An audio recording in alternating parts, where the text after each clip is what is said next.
Hi everyone, welcome back to my channel. In this episode of the How to Play Chess series, we will be covering a very special move called castling. Castling is a very special move, but it's also quite complex for beginners, so we're really going to unpack it because there are lots of conditions required in order for you to be able to make this special move. But let's quickly talk about why castling is a good idea, and I'm going to show you the finished product so you can really see. On the very next move, white is going to move the king on e1 onto g1. The rook on h1 is going to jump over the king onto f1. Now this ordinarily would be completely illegal and against everything I have taught you in previous videos on how the pieces move.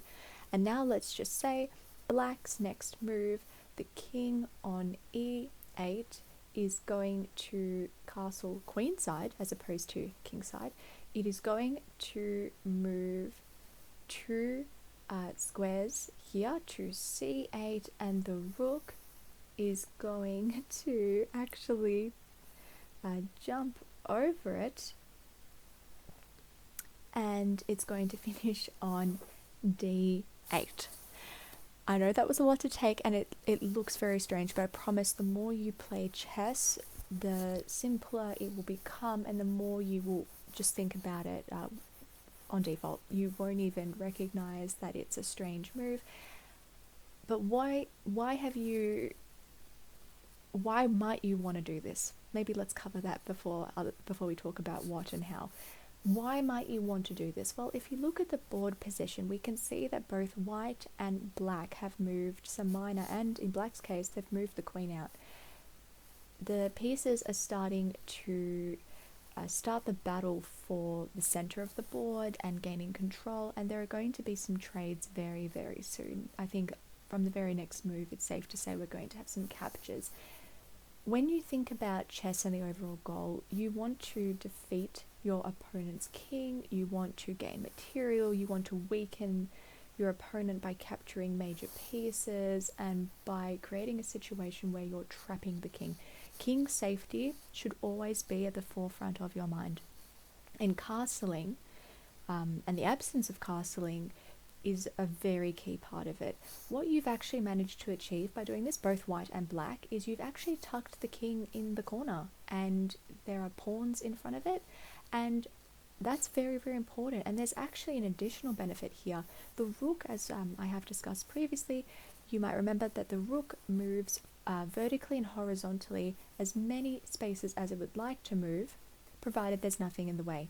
When the rook is in the corner, as with a1 and a1, h8, these rooks cannot move. They are trapped by their own pieces. They are not out in the action and using their full potential.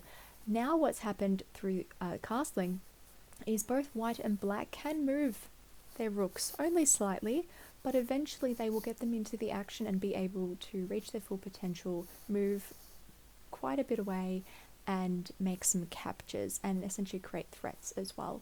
So that's the why.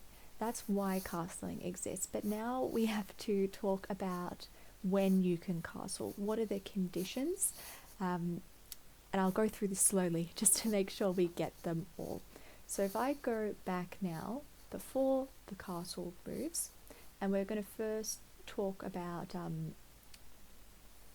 when you can't, or when you can. So let's start with when you can. When can you castle? You can castle when there are no pieces in the way. So you will notice that for both white and black, the bishop and the knights are out into the board. They're in the action. They're out of the way. They have moved from their starting squares on the back rank, and in back rank that means what I mean by that is I mean the first row and the 8th row. They're the back ranks. So essentially they've now moved. There is nothing in the way. The pieces can do this very special move. So that's when you can castle. How do you get to the point in the game when you can castle? Well, it's when you have your minor pieces out into the action. They've moved from their starting square. Let's now talk about when you can't castle. And it's devastating when you lose the ability to castle, but it's very, very normal. And again, king's safety forefront of your mind. You want to create threats on the board. You want to stop your opponent from castling if you can, because you will weaken them. You will weaken their structure. Their rooks will remain in the corner of the board. Their kings will remain in the middle of the bank rank, and they will be more vulnerable. So when can't you castle? Well, you can't castle if you have already moved your king or rook. This is a little bit frustrating, so be careful here. If for any reason the king on the very next move decides to move to e2, then white can no longer castle. Likewise, if the rook moves here, you've lost the ability to castle. They have to be on their starting squares. The pieces in between them have to move off their starting squares, but you cannot have already moved the king and the rook. I've just realized that the king should be there. My apologies. So that's when you can't castle. Let's talk about another time when you can't castle. If you are currently in check. So let's just change the board position a little bit. Let's just say white captures. Let's just say white captures the bishop here. The queen moves to e5. Now this is not a great move. Queen's actually under attack, but still, let's just say, how can I make this more interesting? I know, let's move the knight away. Okay, new board position. The black queen is attacking the king. Now, what can be done in this position? A couple of different things, and we'll talk about how you can get out of check in a separate video, or what check and checkmate involves. But in this position, the king ordinarily would be able to castle. However, there is a rule that if the king is in check, the king cannot castle to escape check. You cannot do this. This is an illegal move. Let's now talk about the third reason why you might not be able to castle. And these are a bit tricky. It's okay if it's a bit complicated, but it may come up. Let's just say, I'm going to remove some pieces off the board now. Let's just say that the queen is positioned, let's go here. The queen is here, and essentially you have to move through a check to castle. This is illegal. So if you really want to castle, again, you can, but you would be moving through check. The queen is checking and attacking you. Illegal. And then the other one to consider is you're actually moving your king into check when you castle. So in this scenario, let's move the queen to g4. So in this particular situation, you're not moving through check, you're actually landing in check. So the king would finish on g1 and the rook would go to f1. You are now finishing in check. This is illegal.